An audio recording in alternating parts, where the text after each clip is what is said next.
Hello and welcome to our 5 minutes with Ekaterina vlog about Dnipro, the central Ukraine. It's been the first month of the new year, of the year 2026, and the next month it will be the month when we will mark the anniversary of the invasion. Both full-scale invasion happened in 2022. It will be 4 years, but also on February 22 we will mark the other date of invasion, which was 2014, when Russia started to occupy Ukrainian land with annexation of Crimea and then invading Donetsk and Luhansk regions. And now that many years in war, it's been 12 years in war, I would say that this winter is probably the hardest winter for Dnipro itself, despite other places clearly they had hard winters. You might remember this first year of the full-scale invasion, the operation in Bakhmut, for example. You obviously can think of Mariupol again in the first year of the full-scale invasion. They had especially like it was very difficult, very cold spring that year, but also started in late winter, in the end of the winter. But for Dnipro itself, these 12 years were relatively mild in terms of consequences for the general population. And regretfully, this winter is the first winter when it did change, because Russians more and more target civilians. They see that at the front line, despite they did start occupying even Dnipro region itself. But if you remember in September, we were talking that the children from the near border region, near the frontline region from Dnipro itself now started to be evacuated, and that villagers started to be evacuated, and it continued till now. But within these few months, the one village in Dnipro region was occupied by Russians, like within 4 months. It's terrible by itself, but you will see that it's relatively slow movement, and we can conclude that Russians militarily cannot achieve the goal of occupying the whole Ukraine, of changing the political situation in Ukraine, of installing the puppet regime that they wanted in the very first place, and their so-called goals of their so-called special military operations. That's how they say they want literally to capture whole Ukraine and to establish the puppet state here.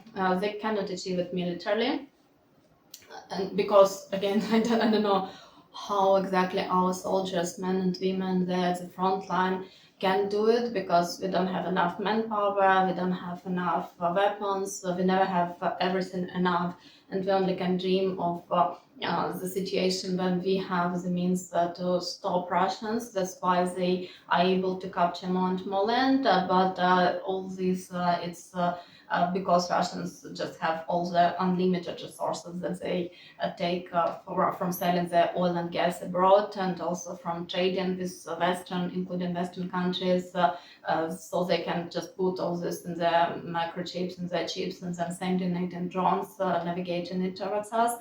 But even despite this, the front line, our soldiers are so motivated that they try their best, doing a lot of sacrifices, and Russians just can't capture us militarily. So their strategy this year is to terrorize civilians, and that means that even since the last time we were talking, when I told that this very building was shaking, and I was thinking that there wouldn't be any bricks standing. Since then, regretfully, the Russian drone directly hit a residential building in one of our neighborhoods.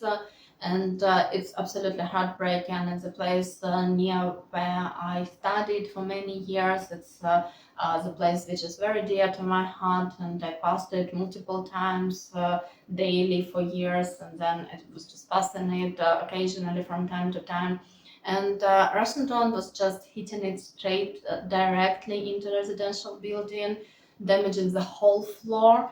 Thankfully, it was the middle of the working day, so people just were not at home, and otherwise there would be way more casualties than it were in reality. And in reality, there were people who were wounded, there were people who were very stressed, but nobody died in this attack. And that's a pure miracle. But it just happened in the daytime, and the drone like directly hit a residential building. And also, what they did, they started to plan and they started to hunt the civilian transport, the civilian trains, the civilian buses, and within these 2 weeks, when I didn't talk to you, they literally destroyed 2 passenger trains, and in one they don't even know how many people died because the bodies are so disfigured. It was such a big temperature, the carriage was burning, so they don't know how many bodies were found inside. They're trying to establish it still. And then they just killed a bus driver with a drone, so they saw that it's the bus, they saw that it's passenger bus, and they were just hitting it because they were like smaller drones navigated specifically to this I can't even say targets, to these cars basically. And since Russians intensified the terror of the population, the whole plan here is that because population suffers, the population starts to rebel or to press the government for giving up, and they want us firstly to give up the territories, and then they want us to give up their independence, and they just want us to become the part of this Russian empire that they're building. It's absolute insanity, but that's what Russians want. That means that in Dnipro itself, the moments like this, when you see that I have electricity, and I will have a good electricity, this is the light source, and the moment when I have heating, so I don't have to put more and more and more layers on myself because my heating works. They're very rare. They last for about 2 hours a day, and that means that when we don't have the electricity, we don't have heating. Then we don't have heating.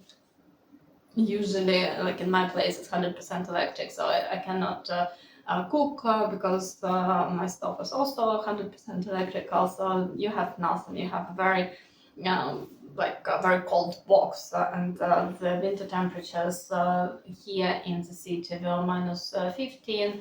Now the situation is better. It's got warm, way warmer, and we have +4, +5 today Celsius. And starting from the next week, there will be -10, -15. Some people say -20 even. And in these temperatures, when you don't have heating, when you don't have the electricity, and also the weather itself is pretty grim, the mood is it's very bad. It's very devastating. And the thing that is saving me in my apartment is that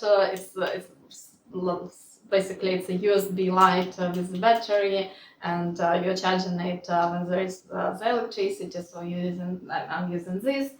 I have the bigger battery, which I'm powering with the help of that lamp when I need more power, because this is something that I can just take with me when I go to the kitchen or go to the bathroom. But this one is something that I can even read under, or if I'm using my laptop, I'm using this one as well.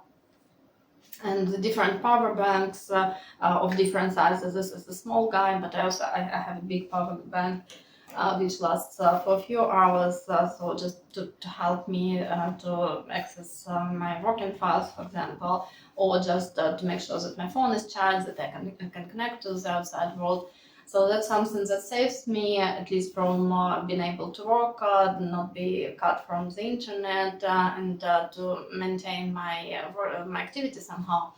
But in terms of heating or in terms of cooking, you don't have easy solutions like this, and that's something that you need to plan in advance. And when you have this electricity moment, you need to cook things, and then you need to wrap them, or you need to have the thermos and put it in thermos and then use it for your next meal, or otherwise you just will eat cold meals all the day. So this was happening with civilians, and that's probably the most difficult situation. Again, in the first year within this 4 years of full-scale invasion, when the situation in winter is so hot. And again, it's reflected on people everywhere. People are talking about the electricity. Everywhere, people are talking about the possibilities, what is going to happen, are they going to bomb us more? So basically the war is everywhere in every talk. And in this regard, maybe you heard about the negotiations. There were negotiations in Saudi Arabia, for example, but Russians, they maintain that they want to occupy even the territories that they have never captured, and they maintain that they want to make us less independent, or in long run, they don't say it openly, but in long run, they would like to establish a puppet state that will be pro-Russian, and then to integrate us in Russia. At least like looking, for example, if not looking at Ichkeria, what they did with Ichkeria, or how they call this territory, Chechnya, but where they integrated the region, or like the country as the region. But at least as they did with Belarus, where they have 100% dependent government, where they have military bases, where they destroyed the economy, where people even don't speak Belarusian language because Russia invaded them culturally as well. So their dreams is firstly to make us look like Belarus, and then recreate us or reshape us into each area. And that's obviously not something that we would like to do or to be, and that's why people are standing and people are defending our land, and I'm very grateful to all the soldiers that are now defending ourselves, because now the Russians are in Dnipro region, and it's very terrifying to think that they might advance as close as Dnipro. So that's the situation in brief. Otherwise, politically, there are a lot of talks, but I don't see any developments I can tell you about. In terms of military, as usual, in winter, the military operations are slower.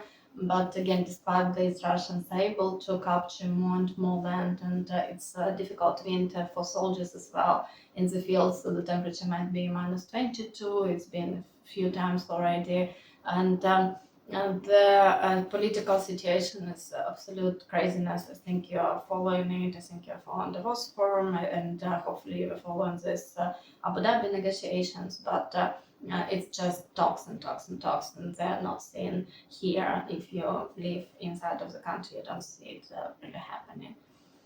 That's it. That's the update. Thank you very much. Thank you for your support. Thank you for your love, and thank you for everything you're doing for Ukraine. Goodbye for now, and I hope to see you very soon under way better circumstances.